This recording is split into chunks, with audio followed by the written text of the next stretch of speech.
Okay. Well, thank you, everyone. I'm really grateful to be here. This is a really cool community, and Cindy is awesome enough to invite me. And I hope that what I talk about today will be valuable to the community, and I'm excited to learn from you all. So what I do is I'm a Ph.D. student at Notre Dame. I do research in entrepreneurship. So the goal of the presentation is I'm hoping that together we can think of something a little differently than we have thought about things before. And I hope that you'll learn something, but I know I will certainly learn something. But first I want to tell a story. So this story starts about 5 years ago. My wife and I were working in a very boring manufacturing job. It was 10-hour shifts. It was extremely boring. And so what we did is what any rational person would do is we bought a rusty trailer on Facebook Marketplace for $300.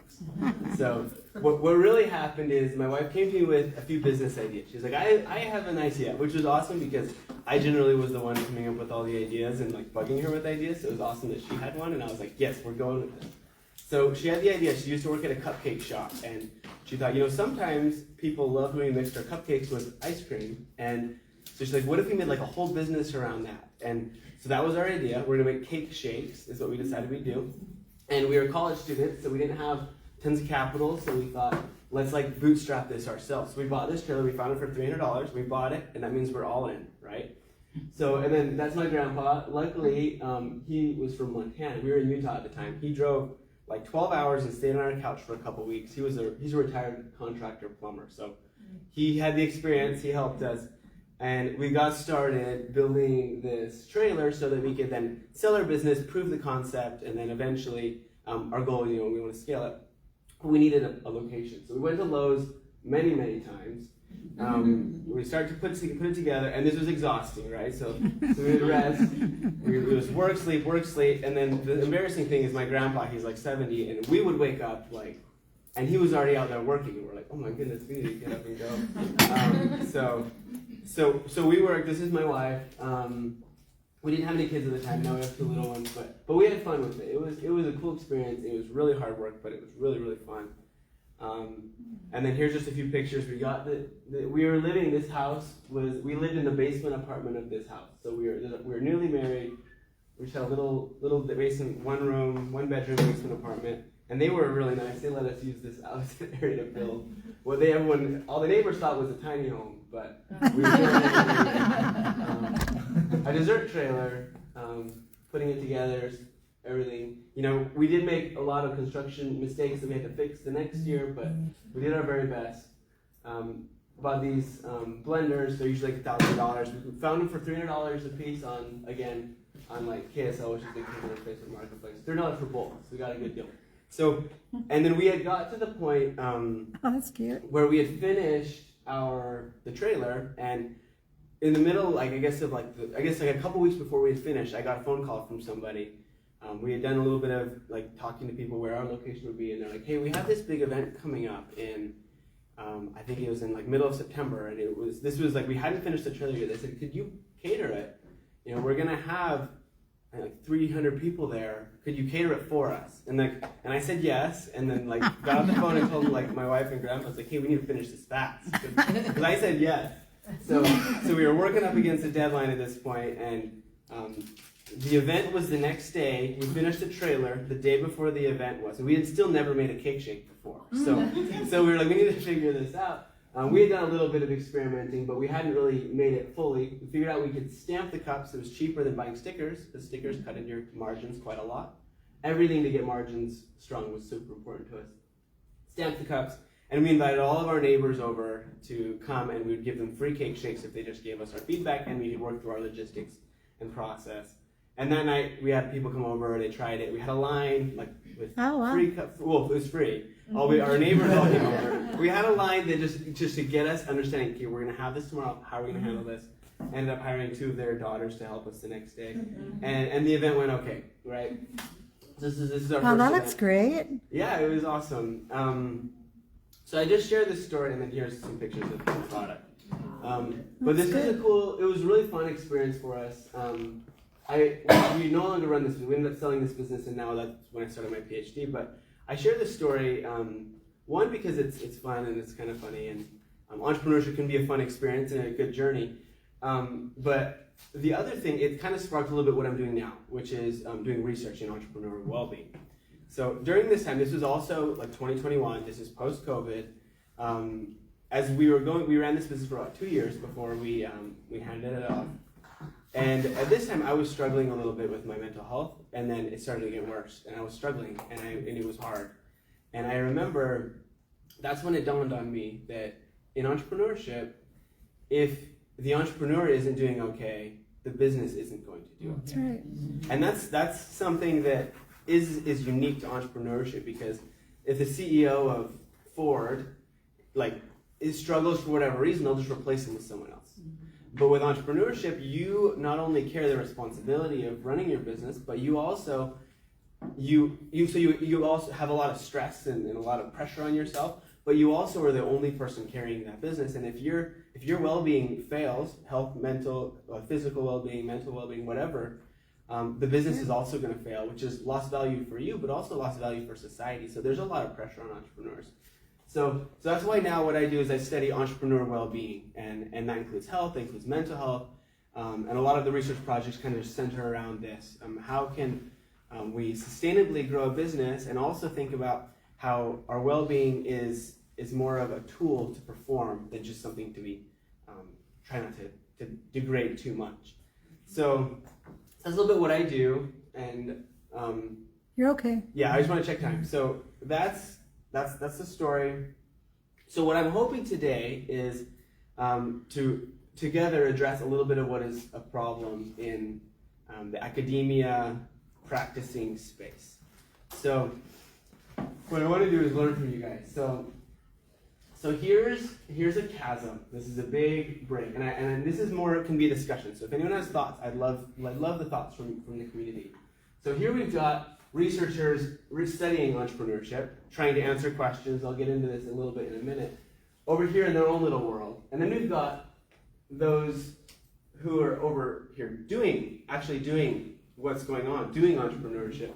And they often don't speak to each other very well, right? It's often, the researchers this is what I think is really interesting. And then they write it in esoteric articles that are hard to read, and then it never actually makes it to help or be a part of the lives of the people who are actually out there in the field, on the ground doing it.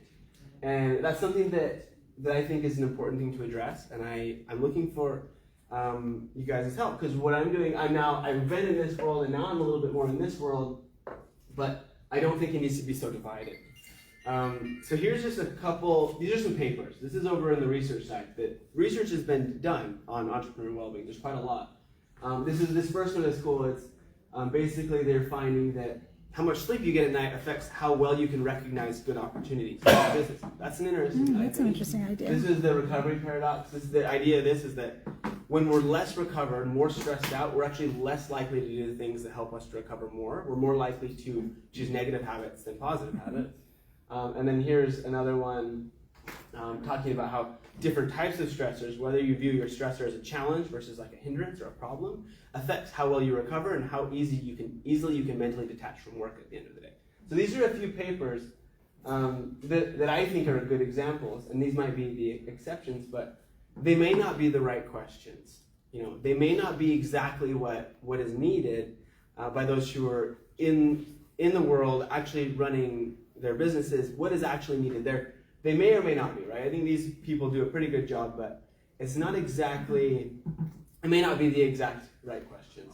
So what I wanted to do, we have about 5 or 10 minutes. I'd love to do a brainstorm activity, and if you guys are willing to maybe talk amongst your table and say, what are the things that you think, what are the challenges that you're running into as an entrepreneur? What things would you like researchers to be studying? If you were in charge, what are the questions that you really have? So if you guys would be willing to do that, I think that'd be awesome. It'll be helpful because then we can share, and then I'll ask each table to share a little blurb of what you think, where you think this world should go next. What needs to happen, right? And then hopefully that'll spark some ideas, and then I would love to hear those ideas. I'd love to take the feedback, and then maybe just get us to think a little bit of how we can, although we most of us spend most time in one of these worlds, we can both think in both areas, right? We can all be a part mentally understanding this, trying to bring this together, because a lot of work happening here can help, right? And then this certainly is where the work's being done to improve the world by creating value in society, right? So together we can kind of, at least for these next 10 minutes, kind of bridge this a little bit. Does that sound okay? Sure. Is the idea the mental side of things, or what's the academia side? I don't. Oh, yes. So will you say your question again? Is we're trying to help the academia people understand the entrepreneurial side from a mental landscape. Yeah, so I think I understand your question. So what I'm asking is, So there's taxes, there's fundamentals of business, there's accounting, there's marketing. So you're just focusing on that. well, I'm thinking, what are the maybe questions? Well-being. Yeah, maybe from a well-being perspective. So what are the things that you think are not understood well that you think would be important to be understood well, so that they can be taught to other entrepreneurs? Yeah. Because depending on what level you're studying, my issues are, we're raising people, I got a lot of people You ready to brainstorm away?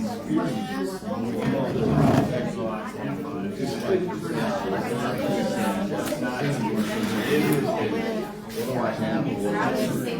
I got 2,000.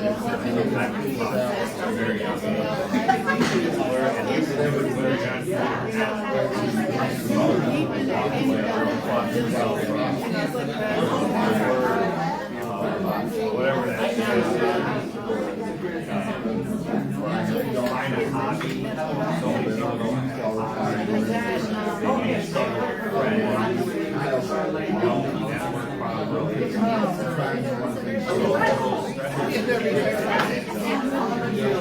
Academia, I think, is focused on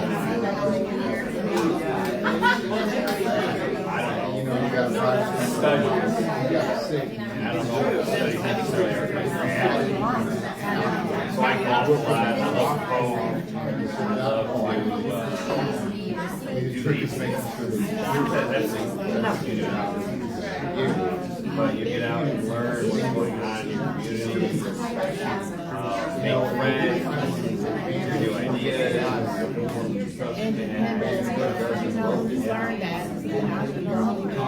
But academia always works. I always say I'm not going to hire a book smart. Book smart, street smart, so but that book smart always has to be educated. Just like him, Always wants to be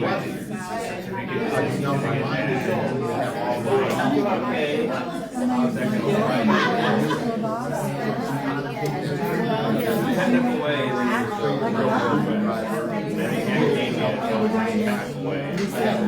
and it's flexible enough. And there's no everybody does their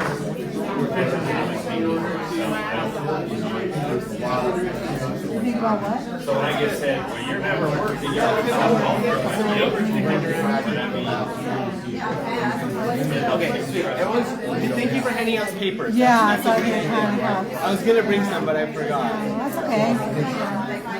So I don't know what you're trying to do. Can you really understand? What something fried words bring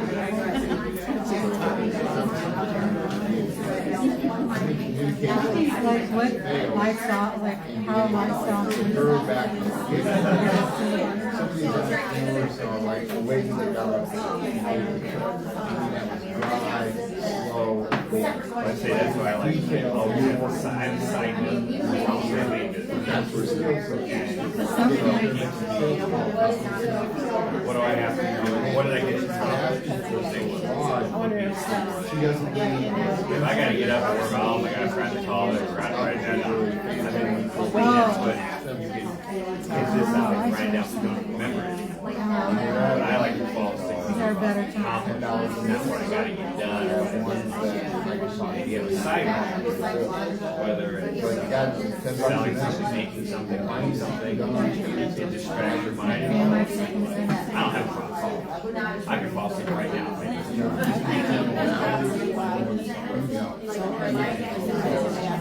I think Yeah, part when of you're this not is that home. Well, Did you have your own business while you were in? yep. You know, I did my own business, but I still had a business. Yep, I did too. For the longest time, I put them on. It's like the project. Our 3 jobs, I always worked Me too. But I also didn't do my business like until my kids. Oh, so I didn't buy one. But being able to You have to be really We go like another 20 good. seconds, is that okay? I'm ready to pull I know, okay, so you Yeah, say this. ready to get started? And just like your email to that. Ready? See, in theory, should So you have to tell them to stop talking. that's what my thought is. Hello, everyone. Yes, I get fortunate. Hello. I would love to hear kind of some of the, like maybe 2 or 3 people, like what did you come up with? What are some of the things you think are important? Yeah. So, I looked at your question in 2 ways. Number 1, what topics do you want to study? And number 2, how do you get those topics to reach the entrepreneurs that they would serve, right? Cool. So, focusing in on the second question, the way that you would get entrepreneurs to be curious and want to know about the results of your studies would be to have measurable impact. If an entrepreneur has 20 things on their plate, which only holds 10 to begin with, you're gonna have to tell me that this is my top priority, or it's an impactful priority. I don't know if you're gonna give me a 0.1% benefit to my end revenue, or however I'm measuring success, or a 90% benefit to my revenue, and I need that quantifiability to prioritize my focus. That's cool. So what you're saying is like, how does this not only affect like, okay, it feels good, but the bottom How line, much? how is this going to Impact. help you perform? Impact. If it's a capitalist venture, that's dollars. It's more challenging if it's not, if it's education or something ethical. How does it align with your Whatever mission your of your measurable, company? exactly. Yeah, It's, that's it's, cool. it's give me something, some quantifiable impact to my measurement of my mission. To what you care about as an Exactly. entrepreneur. That's great. Cool. That's a good thought. Thank you. What else? Who else has thoughts? Yes. I think we kind of thought like there's, there is that disconnect, that chasm that you have to leave. So how do the entrepreneurs find out about all these resources? Because yeah, it's great that the research is there, but if you don't have access to it, or you don't even know, like my business, I'm a health and mental fitness coach. So I know that this is like of utmost importance to have this mental wellness, this physical wellness, in order to be able to be, run a business. Because if you're not mentally and physically well, you're not going to have the mental and physical capacities to do what you want to do. But how does someone find out that they have these challenges that when they don't even know them? Yeah. Had I not gone into coaching, I never would have realized how much my stress and my health were affecting my performance when I was making 6 figures selling cars. I thought I was a superstar, but I burned out and shifted my focus completely. So I think that the thing is how to let people recognize that they need that kind of support, and then, where to find it. Yeah, That's so easy. I think you're hitting it on the head. That's so true. That translation is what they call it. So it's like, how do you take it from this world, and how do we make it easy, accessible, and like, because you're so busy. It's it's not like you're gonna want to spend 45 minutes reading something. It's like, how can I get it and apply it? Right? I love that. It's good. Any maybe one more thought? Anything else? Well, we had two themes like for research. So I, have the mentoring program, and I've seen for years, even before the mentoring program, that when someone gets sick, their business is over. Yeah. I mean, that's really what happens. Mm-hmm. So if you don't have I always tell people, if you don't have your health, you don't have a business, because that's really what happens. Wow. So the things that we kind of talked about were two, like one has to do with like your life situation. So if you have a pre-existing mental health issue like depression, anxiety, or some other thing, or if maybe something's going on in your family, like you have kids or, relatives, like those things all kind of mold in together. So how would someone know, like, now's a good time to start a business based on their own personal situation. I thought that was That's interesting. cool. And then the other thing we talked about was lifestyle management and productivity. So I'm like a highly productive person.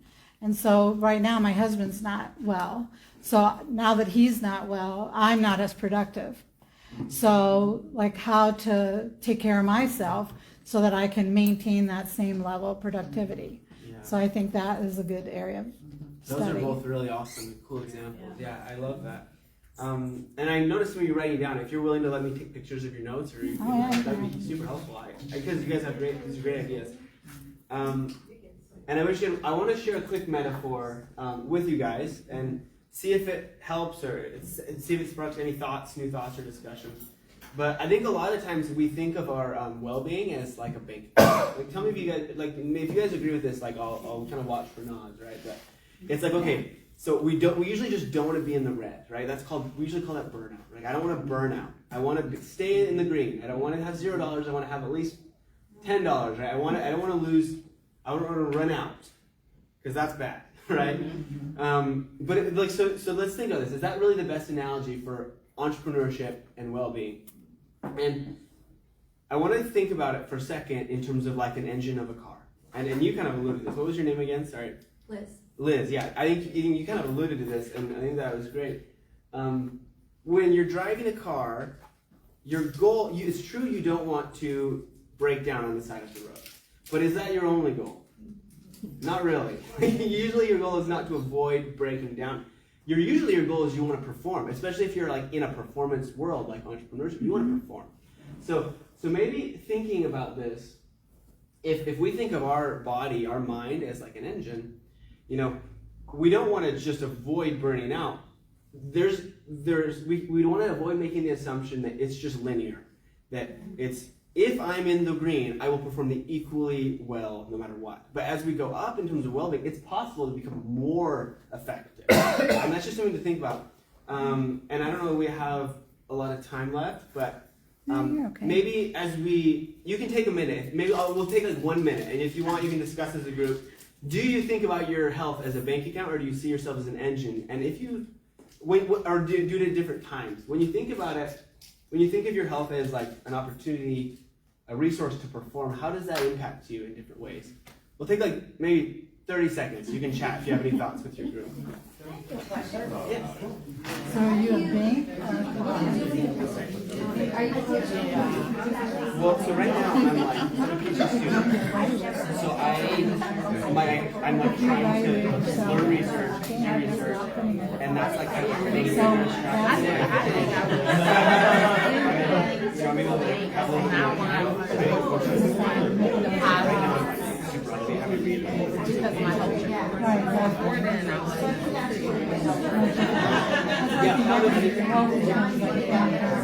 very often. That question.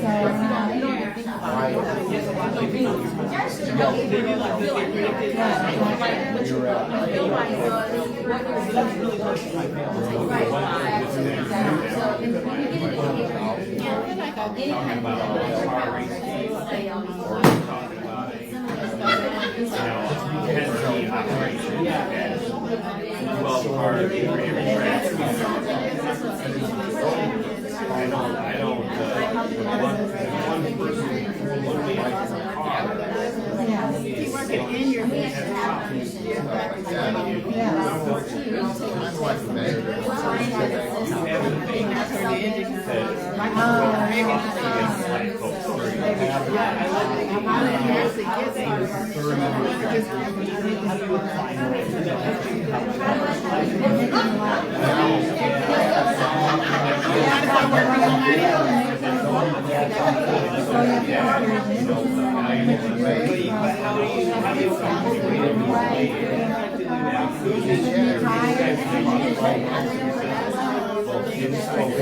in a car. That's a really good question.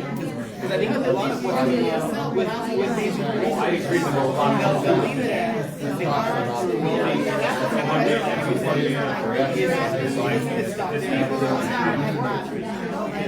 When you want to play,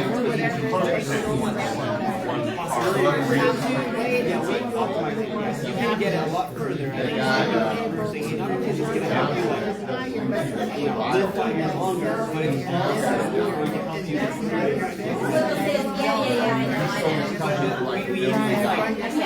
We put it in your face, and you use that to forget about it.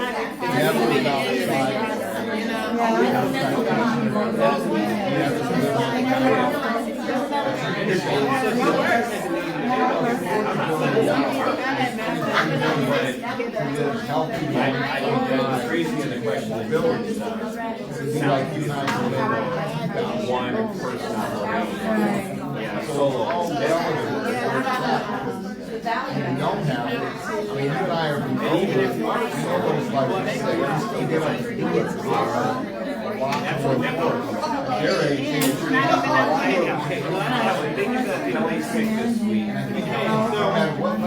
We'll pull that together. We'll finish at 10:30. Okay. Thank you guys so much. You want some feedback? It's awesome. Yeah. Well, I love that we're having a discussion about this. I mean, this is an important thing to be talking about, and I really hope that by talking a little bit more about founder well-being and these questions and what is research, we can start to, one, bridge that gap so we can have a stronger entrepreneurial ecosystem within researchers and practitioners, but also that maybe you thought of something that maybe affects you, how you see the world, and maybe you can share that with someone else. Just to end, like, how can you help with research, because research, it's a long game, right? We're trying to understand things and come up with insights and solutions that can then be disseminated globally, right? It's a little bit slower, but it's a big, broad impact when you have good research. How can you help? We're always looking for people who want to be a part of research. We always need participants in studies. So if you are willing to participate in a study at some point, I would love for you to connect with me on LinkedIn and send me a message and say, hey, I'd be interested. Also, if you know other entrepreneurs who would be open, you can whoever wants to come forward can do it. I'll leave this up. If you know anyone, or if you're well connected and you know, hey, I know 5 or 6 entrepreneurs I'd be willing to introduce you to who are in the trenches, who'd be willing to be a part of research, connect with me on LinkedIn, and I would love for that connection. That would be really helpful, because that's a big hurdle on for the researcher side. Is you can't do research that's high quality and effective if you're not working with those people who are actually in the field or are willing to be a part of that research. So that's that. I would love to connect with you all, and yeah, if you're either of these 2 questions, if you're willing to participate at some point, and I can take your name down, or if you know others who would like to, send me a message on LinkedIn, and I'd love to connect. Thank you.